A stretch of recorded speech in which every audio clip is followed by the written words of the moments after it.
तिरवतारकम् आरूढः श्रीसिद्धः षण्मुखः रामः त्रयैर्भूत्वा त्रयोरेकं मूर्तिगुरौ गुरुनाथारूढ शिवपुत्र यतीश्वरौ तत्शिष्यं शान्तिसागरं निजगुणकृति भाष्यकृतं विदेह मुक्त स्वरूपं वंदे चिक्करामारूढ़ यतीश्वरं शिष्य प्रशिष्य रूपेण बोधकं गुरुमाश्रये अहं गुरुमाश्रये ಪ್ರಾತಸ್ಮರಣೀಯ ಪರಮ ಪೂಜ್ಯನ ಆರಾಧ್ಯ ದೈವ ಸದ್ಗುರುದೇವನನ್ನು ಎನ್ನ ಹೃನ್ಮಂದಿರದಲ್ಲಿ ಸ್ಥಾಪಿಸಿಕೊಂಡು ಅವರಿವರೆನ್ನದೇ ಅದ್ವೈತ ಸಾರ್ವಭೌಮ ಚಕ್ರವರ್ತಿ ಜಗದ್ಗುರು ಸಿದ್ಧಾರೂಢ ರಾಮಾರೂಢ ಮಹಾಸ್ವಾಮಿಗಳನ್ನೇ ಮೊದಲು ಮಾಡಿಕೊಂಡು ಚಿಕ್ಕರಾಮಾರೂಢ ಮಹಾಸ್ವಾಮಿಗಳ ಪರ್ಯಂತ ಆರೂಢ ಮಹಾಗುರು ಪರಂಪರೆಗೆ ಮನೋವಾಕ್ಕಾಯಗಳಿಂದ ನಮಸ್ಕರಿಸಿ, ನಮ್ಮ ದೇಶದಲ್ಲಿ ನಮ್ಮ ನಾಡಿನಲ್ಲಿ ಆಗಿ ಹೋದ ಎಲ್ಲ ದಾಸ ಸಂಪ್ರದಾಯದಲ್ಲಿ, ಶರಣ ಸಂಪ್ರದಾಯದಲ್ಲಿ ಗುರುಗಳು, ಸಂತರು, ಮಹಂತರು ಅನೇಕರು ಆಗಿ ಹೋಗಿದ್ದಾರೆ. ಅವರೆಲ್ಲರನ್ನು ಕೂಡ ಈ ಸಂದರ್ಭದಲ್ಲಿ ಸ್ಮರಣೆ ಮಾಡುತ್ತಾ, ಭಾರತ ಮಾತೆಗೂ ಕೂಡ ನನ್ನ ಅನೇಕ ವಂದನೆಗಳನ್ನು ಸಲ್ಲಿಸುತ್ತಾ, ಇಂದಿನ ದಿವಸ 25 ವರ್ಷಗಳ ಪರ್ಯಂತ ಭಾರತ ಮಾತೆಯ ಸೇವೆಯನ್ನು ಮಾಡುವುದಕ್ಕಾಗಿ ಸೈನಿಕ ಹುದ್ದೆಯಲ್ಲಿ ಭರ್ತಿಯಾಗಿ ತನ್ನ ಸ್ವಂತ ಸುಖಕ್ಕೆ ತಿಲಾಂಜಲಿಯನ್ನಿಟ್ಟು ದೇಶದ ಸುಖವೇ ನನ್ನ ಸುಖವೆಂದು ತಿಳಿದು ಪ್ರಾಂಜಲ ಮನಸ್ಸಿನಿಂದ ಪ್ರಾಮಾಣಿಕವಾಗಿ ಸೇವೆಯನ್ನು ಸಲ್ಲಿಸಿ ಇವತ್ತಿನ ದಿವಸ ಆ ಸೇವೆಯಿಂದ ನಿವೃತ್ತಿಗೊಳ್ಳುತ್ತಿರುವ ದಿವಂಗತರಾದಂಥ ಗದಗೆಪ್ಪ ಹಾಗೂ ಅವರ ಧರ್ಮಪತ್ನಿಯಾಗಿರತಕ್ಕಂಥ ಲಕ್ಷ್ಮಮ್ಮ ಇವರ ಪುಣ್ಯ ಗರ್ಭದಲ್ಲಿ ಜನ್ಮವೆತ್ತಿ ಬಂದು ಭಾರತಾಂಬೆಯ ಸೇವೆಯನ್ನು ಮಾಡಿ ಸೈನಿಕ ಸೇವಾ ನಿವೃತ್ತಿಯ ಹಂತಕ್ಕೆ ತಲುಪಿರತಕ್ಕಂಥ ಮಂಜುನಾಥನ ಈ ನಿವೃತ್ತಿಯ ಸನ್ಮಾನ ಸಮಾರಂಭದ ಕಾರ್ಯಕ್ರಮದಲ್ಲಿ ಭಾಗಿಗಳಾಗಿದ್ದಾರೆ. ಆ ಮಂಜುನಾಥನಿಗೂ ಅವರ ಕುಟುಂಬಕ್ಕೂ ನನ್ನ ಅನೇಕ ಶರಣುಗಳನ್ನು ಸಲ್ಲಿಸಿ, ವೇದಿಕೆಯ ಮೇಲೆ ಆಸೀನರಾಗಿರತಕ್ಕಂಥ ಎಲ್ಲ ನಿವೃತ್ತ ಸೇನಾ ವೃಂದದವರೇ ಹಾಗೂ ಊರಿನ ಗಣ್ಯಮಾನ್ಯ ವ್ಯಕ್ತಿಗಳೇ, ಸಭೆಯಲ್ಲಿ ಸಮ್ಮಿಲಿತರಾಗಿರುವ ಸಮಸ್ತ ಶರಣರೇ, ಶರಣೆಯರೇ, ತಮ್ಮೆಲ್ಲರಿಗೂ ನನ್ನ ಅನೇಕ ವಂದನೆಗಳನ್ನು ಸಲ್ಲಿಸಿ ಶಿವಸ್ವರೂಪಿಗಳೇ, ಬೋಲೋ ಭಾರತ್ ಮಾತಾ ಕಿ, ಬೋಲೋ ಭಾರತ್ ಮಾತಾ ಕಿ, ಬೋಲೋ ಕರ್ನಾಟಕ ಮಾತಾ ಕಿ, ಬೋಲೋ ಕರ್ನಾಟಕ ಮಾತಾ ಕಿ, ವಂದೇ ವಂದೇ ವಂದೇ, ಜೈ ಜವಾನ್ ಜೈ ಜವಾನ್.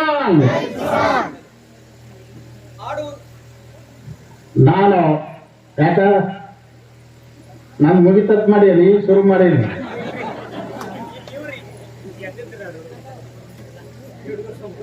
ನೀವು ಯಾವ್ದಾದ್ರೂ ಗ್ರೂಪ್ ಅಲ್ಲ. ನಾನಿವತ್ತ ಬೆಳಗ್ಗೆ ಒಂದಿಷ್ಟು ಸೈನಿಕರ ಬಗ್ಗೆ ಕವನಗಳನ್ನು ಬರೆದಿದ್ದೇನೆ. ನಾ ಎಲ್ಲಿ ಸೇನಾ ನಿವೃತ್ತಿಯಾಗತಕ್ಕಂಥ ಸೈನಿಕರ ಸನ್ಮಾನ ಸಮಾರಂಭಕ್ಕೆ ಹೋಗ್ತಾ ಇದ್ದೀನಿ, ಅಲ್ಲೆಲ್ಲ ಹೊಸ ಹೊಸ ಕವನಗಳನ್ನು ಬರಿತಾ ಇದ್ದೀನಿ. ಇವತ್ತು ಬೆಳಗ್ಗೆ ಎದ್ದು ಬರೆದಿದ್ದೀನಿ, ಒಂದು 3-4 ಕವನಗಳನ್ನು ಬರೆದಿದ್ದೀನಿ. ಅದರಲ್ಲಿ ಒಂದು ಕವನ, ನನಗೆ ವಿದ್ಯೆ ಕಲಿಸಿದ ಗುರುವು ಮಾನ್ಯ, ನನಗೆ ವಿದ್ಯೆ ಕಲಿಸಿದ ಗುರುವು ಮಾನ್ಯ, ನನ್ನ ಹೆತ್ತ ತಾಯಿ ಧನ್ಯ, ನನ್ನ ಹೆತ್ತ ತಾಯಿ ಧನ್ಯ. ಸೈನಿಕನಾದದ್ದೇ ನನ್ನ ಪುಣ್ಯ, ಸೈನಿಕನಾದದ್ದೇ ಪುಣ್ಯ, ಅದರಿಂದಲೇ ಜಗತ್ತಿಗೆ ನಾನಾದೆ ಮಾನ್ಯ, ಅದರಿಂದಲೇ ಜಗತ್ತಿಗೆ ನಾನಾದೆ ಮಾನ್ಯ. ಇದನ್ನು ಬಿಡಿಸಿ ಹೇಳ್ತೀನಿ ನಿಮಗೆ. ರಾತ್ರಿ 12 ಗಂಟೆಗಲ್ಲ, ಸುಮ್ ಕೂತ್ ಕೇಳ್ರಿ. ವಿದ್ಯೆ ಕಲಿಸಿದ ಗುರು ಮಾನ್ಯ ಆಗಬೇಕು, ವಿದ್ಯೆ ಕಲಿಸಿದ ಗುರು ಮುಕ್ತ ಆಗಬೇಕು,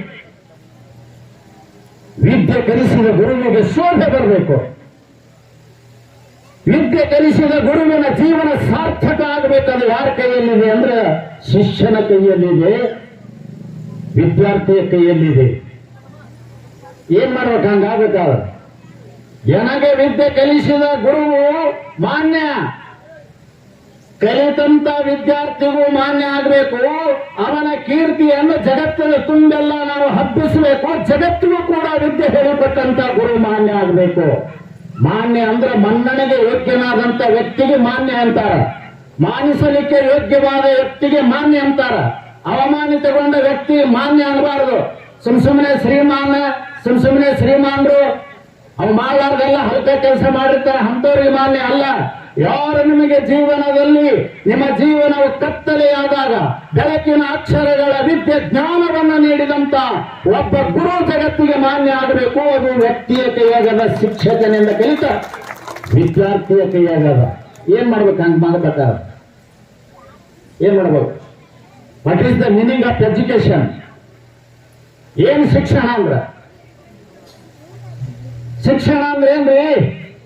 ಬಹಳಷ್ಟು ಜನ ಶಿಕ್ಷಣ ಕಲ್ತೀರಿ, ಎದಕ್ ಶಿಕ್ಷಣ ಆಗ್ಬೇಕು? ಹೊಟ್ಟಿ ತುಂಬಿಸ್ಕೊಳ್ಳುತ್ತ? ಹೊಟ್ಟಿ ತುಂಬಿಸ್ಕೊಳ್ಳೋದಕ್ಕೆ ಅಕ್ಷರ ಕಲ್ತಿ ಅಂತಂದ್ರೆ ಆನೆ ಎಷ್ಟು ಹೊಟ್ಟೆದ, ಎಷ್ಟು ದೊಡ್ಡ ಹೊಟ್ಟೆದ, ಯಾವ ಕಾಲೇಜ್ಗೆ ಹೋಗ್ಯದ, ಯಾವ ಸ್ಕೂಲ್ಗೆ ಹೋಗ್ಯದ? ಕೇವಲ ಹೊಟ್ಟೆ ತುಂಬಿಸಿಕೊಳ್ಳುವುದಕ್ಕಾಗಿ ವಿದ್ಯಾರ್ಥಿನೇ ಅಲ್ಲ. ಪ್ರಥಮೇನಾರ್ಜಿತಂ ವಿದ್ಯಾ ಅಂತ ಹೇಳ್ತದೆ ಶಾಸ್ತ್ರ. ಮತ್ತೆ ಎದಕ್ಕೆ ಬೇಕು ವಿದ್ಯೆ? ವಿದ್ಯೆದ ಮೇರು, ವಿದ್ಯೆದ ಮೂಲ, ವಿದ್ಯೆದ ಮುಖ್ಯ ವ್ಯಕ್ತಿಯಾದಂತ ಡಾಕ್ಟರ್ ರಾಜೇಂದ್ರ ಪ್ರಸಾದ್ ಅವರೇನು ಹೇಳಿದ್ರು? ನೀವೆಲ್ಲ ಕಲಿಬೇಕಾದ ಆದರ್ಶವನ್ನ ಜೀವನದಲ್ಲಿ ಏನ್ ಹೇಳಿದ್ರು? ಅವರ ಹುಟ್ಟು ಹಬ್ಬವನ್ನು ಇವತ್ತಿನ ದಿವಸ ಶಿಕ್ಷಕರ ದಿನಾಚರಣೆ ಮಾಡ್ರಿ ಅಂತ ಹೇಳಿದರು. ಆ ಭಾವ ಬರಬೇಕು ಮನುಷ್ಯನಿಗೆ. ಏನ್ ಹೇಳಿದ್ರು ಅವರು ಶಿಕ್ಷಣದ ಬಗ್ಗೆ? ಬಾಬಾ ದೊಡ್ಡ ಪುಸ್ತಕ ಓದಂತ ಹೇಳಿಲ್ಲ. MA, BA, NHD, PhD ಏನಾರೇ ನೀನು ಹುದ್ದೆಗಳನ್ನು ಪಡಿ ಅಂತ ಹೇಳಿಲ್ಲ. ಶಿಕ್ಷಣದ ಮೂಲ ಗುರಿ ಏನು, ಶಿಕ್ಷಣದ ಮೂಲ ತಳಹದಿ ಏನು, ಶಿಕ್ಷಣದ ಮೂಲ ಅರ್ಥ ಏನು ಅಂತ ಕೇಳಿದ್ರೆ ಬಹಳ ಸುಂದರವಾಗಿ ಹೇಳಿದ್ರು. ಲಕ್ಷ್ಯ ಕೊಡ್ರಿ. ಇವತ್ತವ 4 ಅಕ್ಷರ ಕಲ್ತಾನಂತಾನೆ ಇವತ್ತ ಸೇನಾ ಇಲಾಖೆಗೆ ಸೇರಿದ.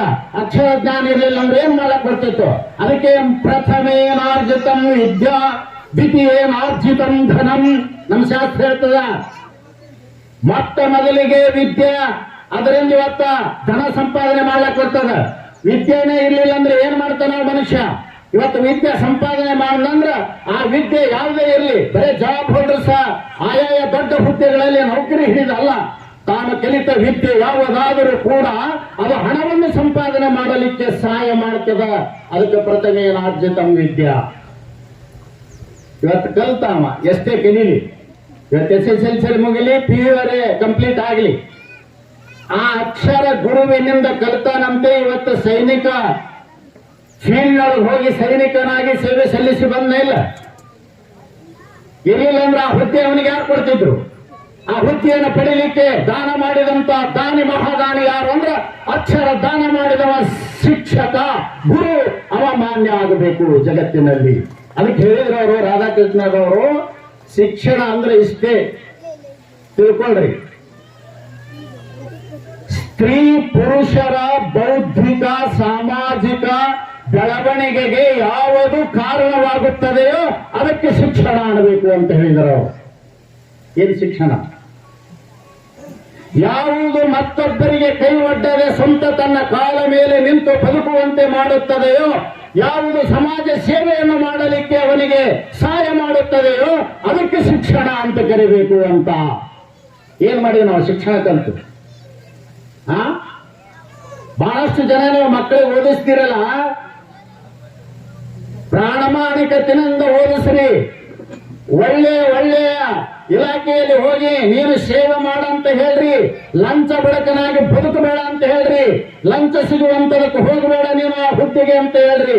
ಪ್ರಾಮಾಣಿಕವಾಗಿ ನೀನು ನಿನ್ನ ಕಾರ್ಯವನ್ನು ಕರ್ತವ್ಯವನ್ನು ನಿರ್ವಹಣೆ ಮಾಡಿ ಬಂದಿ ಅಂತಂದ್ರ ಅದೇ ನಮ್ಮ ಜೀವನದಲ್ಲಿ ನೀನು ಕೊಟ್ಟ ಕೊಡುಗೆ ಅಂತ ಮಕ್ಕಳಿಗೆ ಓದಿಸಬೇಕೇ ವಿನಃ ಹಣ ಬರತಕ್ಕಂಥದ್ರ ಕಡೆಗೆ ಅವ್ರನ್ನ ಓದಾಕ್ ಹಚ್ಚಿ ಅದರಿಂದ ಸುಖಿ ಪಡ್ತೀನಿ ಅಂದ್ರೆ ಸಾಧ್ಯವಿಲ್ಲ. ಕಲಿತ ವಿದ್ಯೆ ಸಮಾಜಕ್ಕೆ ನೆರವಾಗಬೇಕು, ಸಮಾಜಕ್ಕೆ ಸಹಾಯ ಆಗಲಿ.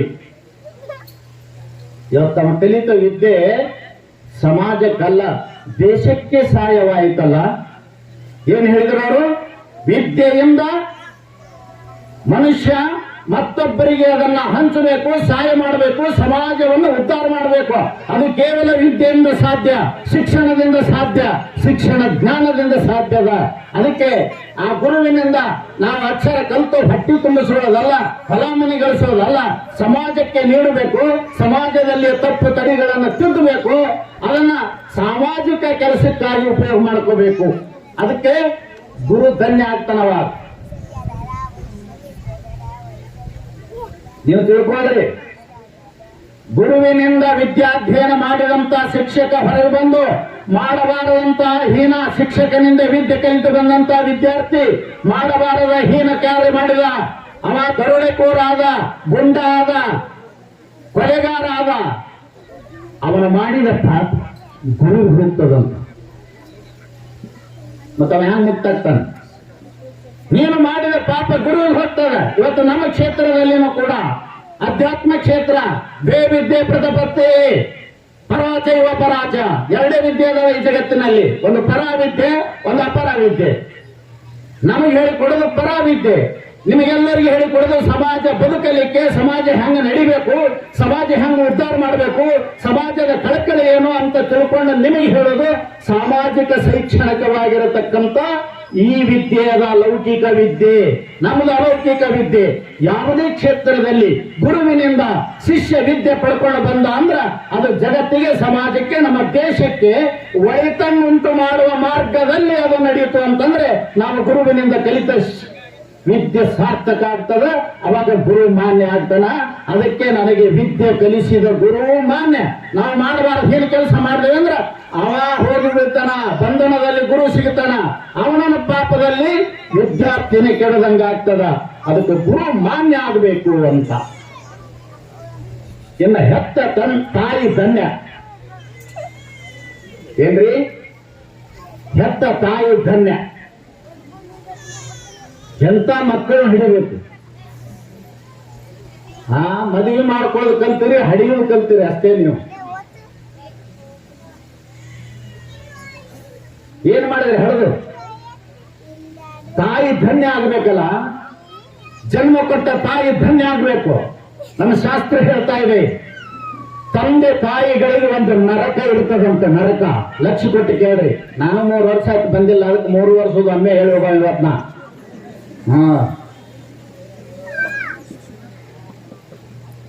ಪ್ರತಿಯೊಬ್ಬರಿಗೆ, ಪಾಲಕರಿಗೆ, ತಂದೆ ತಾಯಿಗಳಿಗೆ ನಮ್ಮ ನರಕ ಇರ್ತದಂತ. ನರಕ ಅದು ಯಾವ ನರಕ ಅಂತ ಕೇಳಿದ್ರೆ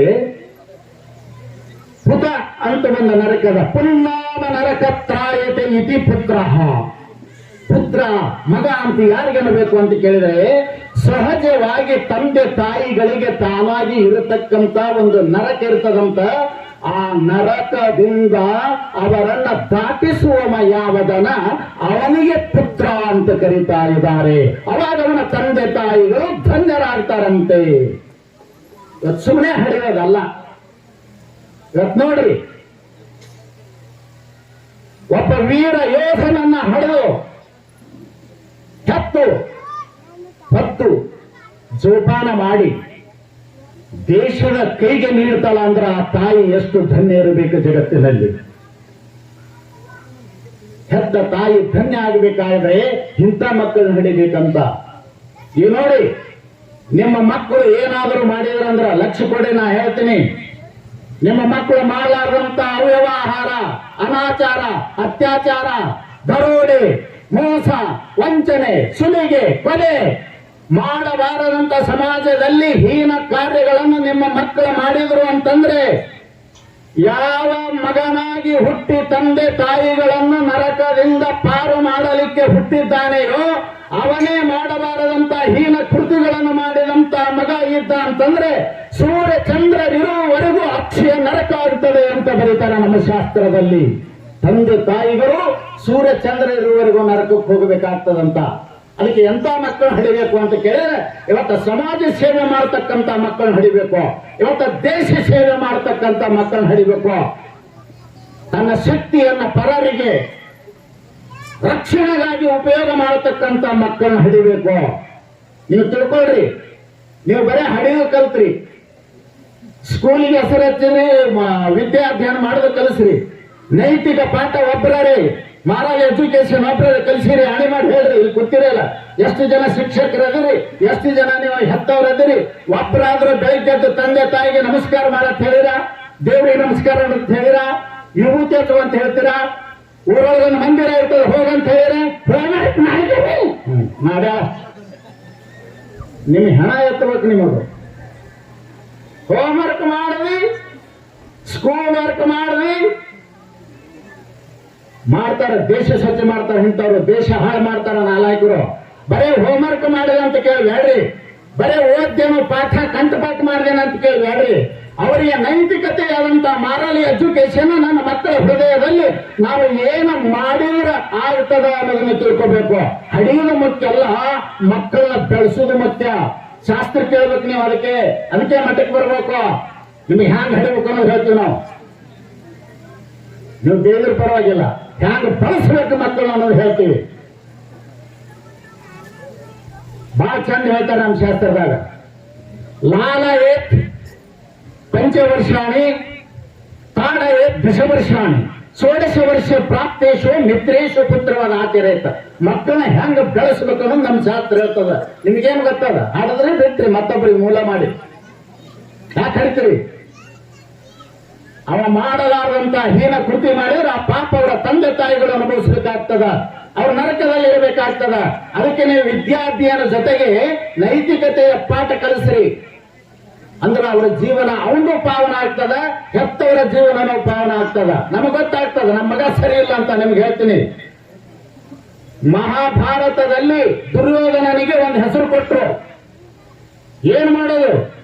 ಸಾವಿರಾರು ನಕ್ಷತ್ರಗಳಿದ್ದರೂ ಕತ್ತಲೆಯನ್ನು ಕಳೆಯುವ ಚಂದ್ರನೊಬ್ಬನಲ್ಲದೆ ಮತ್ತಾರು ಅಲ್ಲ. ಆಕಾಶದಲ್ಲಿ ಸಾವಿರ ಸಾವಿರ ಕೋಟಿ ನಕ್ಷತ್ರ ತಾರೆಗಳು ಬೆಳಗುತ್ತವ, ಕತ್ತಲೆ ಕಳೆಯುವ ಶಕ್ತಿ ಅವಕ್ಕಿಲ್ಲ, ಒಬ್ಬ ಚಂದ್ರ. ಹಾಗೆ 101 ಜನ ಮಕ್ಕಳಿದ್ರು ಕೌರವನಿಗೆ. ಅವರಿಂದ ಏನು ಮಾಡೋದಾಗ್ಲಿಲ್ಲ. ದೇಶಕ್ಕೆ ಅನ್ಯಾಯ ಮಾಡಿದ್ರು, ಸಮಾಜಕ್ಕೆ ಅನ್ಯಾಯ ಮಾಡಿದ್ರು, ಸಮಾಜದ ಜನರನ್ನ ದೂಷಿಸಿದ್ರು, ಹಿಂಸಿಸಿದ್ರು, ಅವರ ಮನಸ್ಸಿಗೆ ಬಂದಂಗ ಆಳಿದ್ರು ಅವ್ರನ್ನ.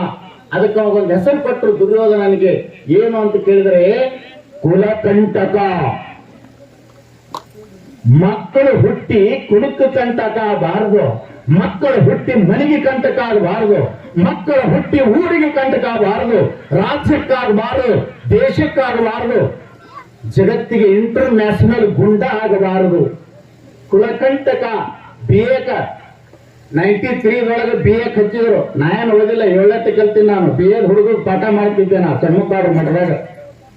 ನಾವು ಓದಿದ್ದು 7ನೇ. 1992 ಬಿಜಾಪುರ ಮಠದಾಗಿದ್ದೆ. BA ಹುಡುಗಿದ್ದ. ಅವಾಗ ಅದನ್ನ ತಂದು ಕೊಟ್ಟ, ನಾನು ತಿಳಿಯಲ್ರಿ ಇತ್ತು, ಅದನ್ನ ಪಾಠ ಮಾಡಿ ನಾವು ಕುಲಕಂಟಕ, ಇನ್ನೊಂದು ಬೌದ್ಧ ಭಿಕ್ಷು ಅಂತ 2 ಸಿಲೆಬಸ್ ಹಚ್ಚಿದ್ರು. ಅವಾಗ ಏನಾಯ್ತು? ಕುಲಕಂಟಕ. ಕಂಟಕ ಅಂದ್ರೆ ಮುಳ್ಳು. ಅವ ತಾನೇ ಮುಳ್ಳು ಆಗ್ಲಿಲ್ಲ, ಮನೆಗೆ ಮುಳ್ಳಾದ. ಮನೆಗೆ ಮುಳ್ಳಾದ. ಮನೆಗೆ ಮುಳ್ಳಾಗತಕ್ಕಂತ ಮಕ್ಕಳ ಹಡಿಬಾರ್ದು ಅಂತ ನಾನೇನು ಹೇಳ್ತೇನೆ. ನನಗೆ ನೀವು ಏನಂದ್ರೂ ಚಿಂತಿಲ್ಲ, ಬೈದ್ರೂ ಚಿಂತಿಲ್ಲ. ಇವತ್ತು ನಿಮ್ಮ ಮಗ ಕೆಟ್ಟವದಾನಂದ್ರೆ ಅವ್ನು ಶೂಟ್ ಮಾಡಿಬಿಡ್ರಿ, ಸಮಾಜ ತಣ್ಣಗಿರ್ತದೆ. ಇವತ್ತಿನ ದಿವಸ ದೇಶ ತಣ್ಣಗಿರ್ತದ. ವೀರಪ್ಪನಂತ ಮಕ್ಕಳ ಹತ್ತು ದೇಶಕ್ಕೆ ಕೊಲೆ ಮಾಡಿಸ್ಬೇಡ್ರಿ, ಹಿಂಸೆ ಮಾಡಿಸ್ಬೇಡ್ರಿ. ದೇಶವನ್ನು ಇವತ್ತು ಕಣ್ಣೀರಿನಲ್ಲಿ ಕೈ ತೊಳೆಯುವಂತೆ ಮಾಡಬೇಡ್ರಿ. ನೀವು ಕೆಟ್ಟವದಾನಂದ್ರೆ ನಿಂದ್ರ ಶೂಟ್ ಮಾಡ್ರಿ, ನಿಮಗೆ ಪುಣ್ಯ ಬರ್ತದ. ಅವನಿಂದ ಅದೊಂದು ಕಂಟಕ್ಕೆ ಹೊರಟು ಹೋಗ್ತದ. ಎಲ್ಲರೂ ಇವತ್ತ ಮನೆಗಳಿಗೆ ಸಮಾಧಾನ ಇಲ್ಲ, ಊರೊಳಗೆ ಸಮಾಧಾನ ಇಲ್ಲ, ಇವತ್ತು ನಮ್ಮ ರಾಜ್ಯದೊಳಗೆ ಸಮಾಧಾನ ನೆಮ್ಮದಿ ಇಲ್ಲ.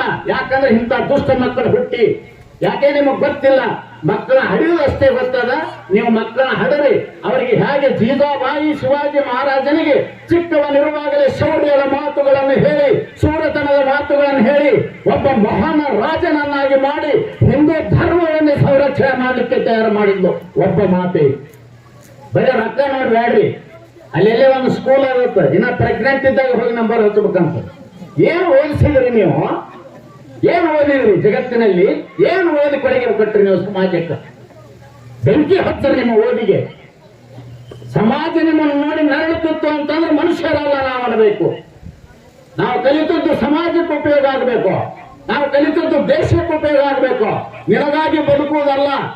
ನಿಮಗೊಂದು ಮಾತು ಹೇಳ್ತೀನಿ, 84 ಲಕ್ಷ ಜೀವರಾಶಿಗಳಲ್ಲಿ 83 ಲಕ್ಷ 4,82,99,999 ಜೀವಿಗಳು ಸ್ವಂತ ಹೊಟ್ಟಿಗೆ ಬದುಕ್ತವ.